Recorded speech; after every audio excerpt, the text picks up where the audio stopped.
आप किसी व्यक्ति को नहीं बैठने देते जो सनातन धर्म का प्रचार करता है, जो अध्यात्म के बारे में लोगों को समझाना चाहता है, तो मंदिरों का मकसद क्या सिर्फ चढ़ावा लेना, ठीक है? या फिर लोग जो पूजा पाठ करने आते हैं उनसे दक्षिणा लेना, या फिर मंदिरों का निर्माण सिर्फ इसलिए लिया जाता है कि भई आपको जो डोनेशन आए या उन्हीं चीज़ों के लिए मतलब आप मंदिरों को खोलने का मकसद समाज की सेवा है, तो मुझे फिर इन मंदिरों में अनुमति क्यों नहीं दी जाती?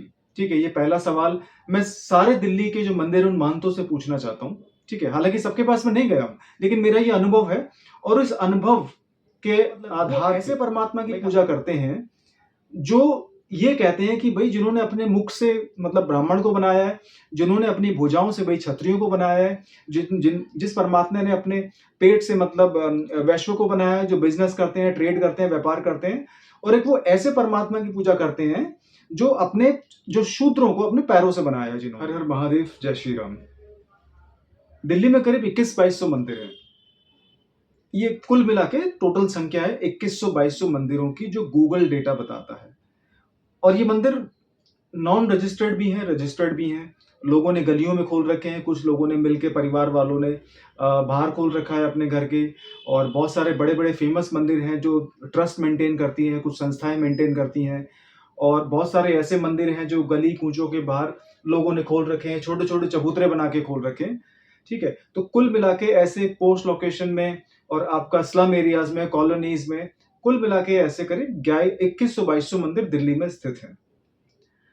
अच्छा, तो इन 2100-2200 मंदिरों में से कम मैं 20-22 मंदिर में तो मैं होके आ चुका हूँ और इन मंदिरों में मेरा जाने का मकसद क्या है कि मैं सिर्फ़ यूट्यूब पे ही निर्भर नहीं रहना चाहता, सनातन धर्म का प्रचार करने के लिए या लोगों को भगवान का भगवान के बारे में समझाने के लिए, ये अध्यात्म के बारे में समझाने के लिए मैं सिर्फ़ यूट्यूब पे निर्भर नहीं रहना चाहता।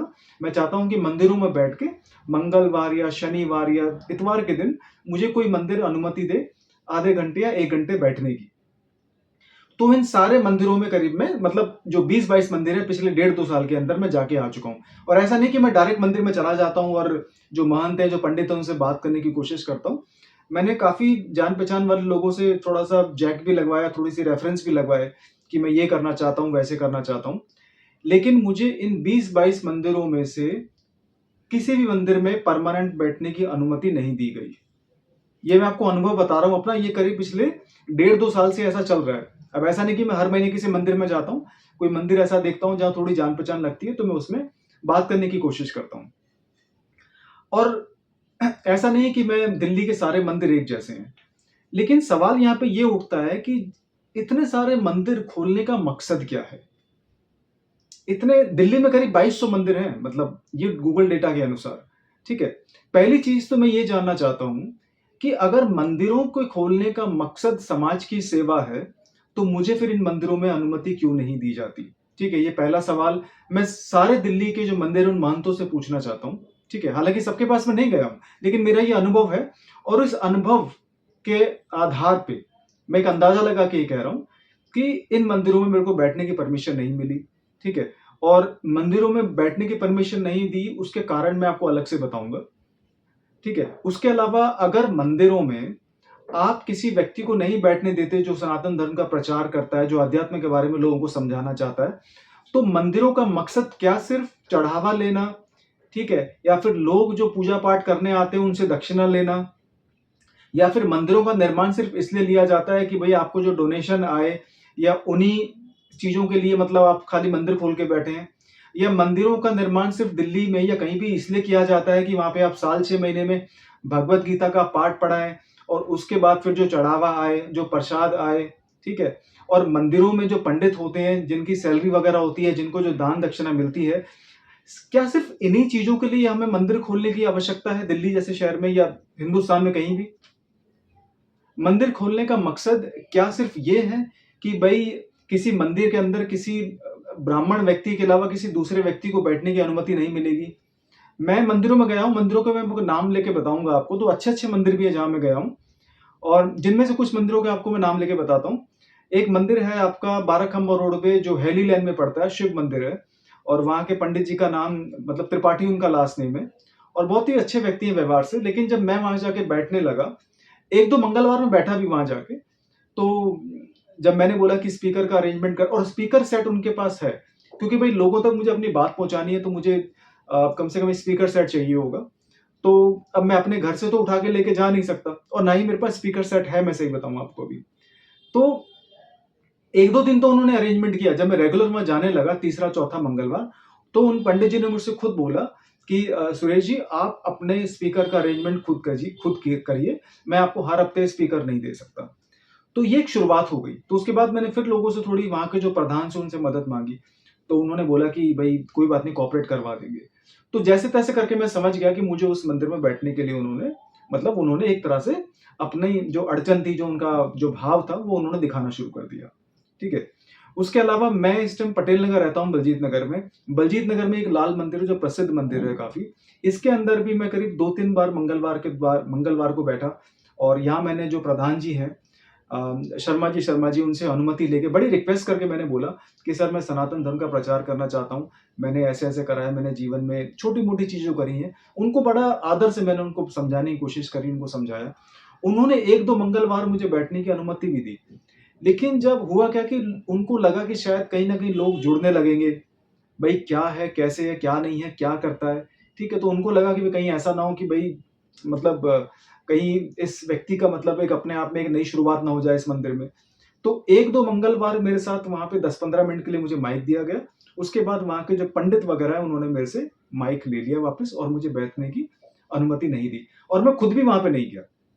क्योंकि जब जब किसी मंदिर के अंदर सनातन धर्म का प्रचार करने के लिए रोक दिया जाए, तो मुझे लगता है कि मंदिर सिर्फ बिज़नेस, चढ़ावा, पूजा और लोगों को सिर्फ मत्था टेकने के लिए बुलाया जाता है, और इसका कोई कारण नहीं है मंदिरों का निर्माण करने का। ये तो था पटेल नगर का मंदिर। मेरे आस-पास की लोकेशन में कम से कम ऐसे 5-6 मंदिरों में जाके मैं आ चुका हूँ। अभी करीब 1 हफ्ता पहले किसी तिवारी जी से, जिनका एक खुद का प्राइवेट घर के अंदर मंदिर है, उनसे मैंने बोला कि तिवारी जी, मैं किसी रेफ़रेंस से आया हूँ, मुझे कृपया करके अनुमति दीजिए। मैं जो भी आप एक दिन निर्धारित करेंगे, मैं आधा घंटा या 45 मिनट बैठ के भागवत के आधार पे युवा पीढ़ी को समझाने की कोशिश करूँगा। और मैं भागवत का ज्ञाता नहीं हूँ, लेकिन मुझे थोड़ी बहुत समझ आती है, और मेरी मंशा ये है कि मैं लोगों को समझाने की कोशिश करूँ एक आधुनिक तरीके से। तो उन्होंने मेरे से कास्ट पूछी मेरी। मैंने बोला, भई मैं ब्राह्मण तो नहीं हूँ, और मैं तो मतलब किसी ऊँची जाति से नहीं हूँ, और मैं जाति में विश्वास भी नहीं रखता। मैंने उनको साफ-साफ ये बोला। तो उन्होंने खुद मेरे से बोला कि भई जाति तो भगवान ने बनाई है, तो आप कौन होते हैं इसमें विश्वास ना करने वाले? तो मैंने उनको बोला कि सर, इंसान अपने कर्मों से जाना जाता है, और भागवत में, रामायण में, शिव पुराण में, हर जगह, पचासों जगह ही हमारे ऋषि मुनियों ने, भगवानों ने, मतलब इसका डिस्क्रिप्शन है, इसका एक्सप्लेनेशन है कि इंसान अपने कर्मों से बढ़ता है। तो उन्होंने इस बात को सिरे से नकार दिया कि भई जाति बहुत इम्पोर्टेंट है, और इंसान जो कर्मों से बनते हैं, वो बनते हैं, उन्होंने उसके लिए मना नहीं करा। मैंने उनकी इस बात के ऊपर संत कबीर का जवाब दिया, जो कि ब्राह्मण कास्ट के नहीं थे। मैंने महर्षि वाल्मीकि जी का नाम लिया, जिन्होंने मतलब इतने ग्रंथ लिखे। तो उन्होंने सिरे से नकार दिया कि भई जाति भगवान ने बनाई है, और हम जाति को नहीं नकार सकते। तो उन तिवारी जी की बातों से मुझे ये लगा कि वो एक ऐसे परमात्मा को मानते हैं, भई मैं तो ऐसे परमात्मा को मानता हूँ, जिनकी नज़र में इंसान सब एक समान है, ठीक है? मैं ऐसे परमात्मा की पूजा करता हूँ, जो भोलेनाथ जी हैं, जिनकी नज़र में सारे के सारे जीव एक समान हैं। अब उनके कहने का मतलब, वो ऐसे परमात्मा की पूजा करते हैं, जो ये कहते हैं कि भई जिन्होंने अपने मुख से मतलब ब्राह्मण को बनाया है, जिन्होंने अपनी भुजाओं से भई क्षत्रियों को बनाया है, जिस परमात्मा ने अपने पेट से मतलब वैश्यों को बनाया है, जो बिज़नेस करते हैं, ट्रेड करते हैं, व्यापार करते हैं, और एक वो ऐसे परमात्मा की पूजा करते हैं, जो शूद्रों को अपने पैरों से बनाया है जिन्होंने। तो भैया, मैं ऐसे परमात्मा की पूजा नहीं करता, मेरे परमात्मा जो हैं, वो सबको एक समान देखते हैं। कर्मों की जो स्वतंत्रता है, वो सबको है। तो ये मेरा अभी आर्ग्यूमेंट करीब-करीब 1 हफ्ते पहले की बात है। गौशाला मंदिर जो किशनगढ़ में है, वहाँ मैं बात करने गया था। मेरी एक बहुत अच्छी मित्र रही है, जिनका नाम है नीतू ठाकुर। उन्होंने बड़ी मेहनत करके आध्यात्मिक काम में उन्होंने मेरी बहुत सपोर्ट करी है।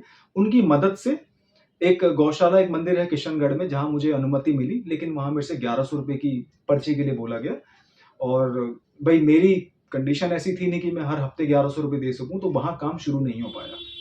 और इस बात का ज़िक्र ही नहीं आया कि भई मेरी कौन-सी कास्ट है, क्या नहीं है, लेकिन 1100-1500 के चक्कर में हर हफ्ते में वहाँ पे काम शुरू नहीं हो पाया। उसके अलावा बहुत सारे ऐसे मंदिर हैं, आनंद पर्वत का मंदिर है, और आपका शीतला माता मंदिर जो लाजपत नगर फ्लाईओवर के नीचे है, उन बसंत द्विवेदी वहाँ के महंत हैं जिनसे मेरी 2 घंटे इन चीज़ों पे बात हुई। तो कुल मिला के मेरे कुछ सवाल ये हैं कि भई दिल्ली में इतने सारे मंदिर जो हैं, क्या वो सिर्फ़ चढ़ावे के लिए हैं? क्या वो सिर्फ़ लोगों को पूजा-पाठ के लिए बुलाओ और उनसे प्रसाद लो, दान दक्षिणा लो, क्या सिर्फ़ वो इसीलिए हैं? क्या इन मंदिरों का निर्माण सिर्फ़ इसलिए किया गया है कि सरकार आपको डोनेशन दे, ठीक है? या आपको डोनेशन आता रहे? क्या इन मंदिरों का निर्माण सिर्फ़ इसलिए कि आप 6 महीने में, 3 महीने में, साल भर में आप भगवद गीता का पाठ कराएँ, आप शिव महापुराण का पाठ करवाएँ और लोगों को बुला के आप उनसे डोनेशन लें? क्या इन मंदिरों में भीड़ इसलिए इकट्ठी करी जाती है कि इसमें पॉलिटिशियंस आके अपनी बातों को कह सकें और मंदिरों का इस्तेमाल पॉलिटिकल चीज़ों के लिए भी किया जा सके? पहले के ज़माने में क्या होता था भई, मंदिरों का निर्माण जो होता था, वो समाज में रहने वाले लोगों की चेतना का विस्तार करने के लिए होता था, ना कि किसी व्यक्तिगत मतलब मंशा के लिए या किसी व्यक्तिगत चीज़ के लिए। आजकल मंदिरों में क्या होता है कि बहुत सारी चीज़ों को बहुत तोड़-मरोड़ के बताया जाता है, जो मुझे साफ-साफ दिखाई देती हैं। अगर मंदिरों में ऐसे बहुत सारे लोग भी आते हैं जो बच्चों को झाड़ा लगवाते हैं, बड़े-बड़े लोग झाड़ा लगवाने के लिए आते हैं। अब झाड़ा लगवाना एक अलग प्रक्रिया हो सकती है, लेकिन जब इन व्यक्तियों को ये समझाया जाए कि भई झाड़ा लगवाने का जो जो असर होता है वो लिमिटेड होता है, ठीक है? तो इसके ऊपर आप थोड़ा-सा काम करने की कोशिश करिए, नकारात्मक ऊर्जाओं पे काम करने की कोशिश करिए, आपको झाड़ा लगवाने की ज़रूरत नहीं पड़ेगी। लेकिन सारे ब्राह्मण एक जैसे नहीं होते, लेकिन बहुत सारे ब्राह्मण मैं ऐसे बता सकता हूँ, जो आपको वो चीज़ें बिल्कुल नहीं बताएँगे जिनसे आपकी चेतना का विस्तार होता हो। जिससे आप लोग खुद अपने अंदर झाँक के एक बेहतर इंसान बनने की कोशिश करो। ये जो ब्राह्मण लोग होते हैं, खासकर जो जिनसे मेरा एक्सपीरियंस रहा है, वो ऐसी चीज़ों को बिल्कुल नहीं बताएँगे। भागवत गीता में ऐसी बहुत सारी चीज़ें समझाई गई हैं, जो बहुत ही अलग तरीके से तोड़-मरोड़ के बताई गई हैं।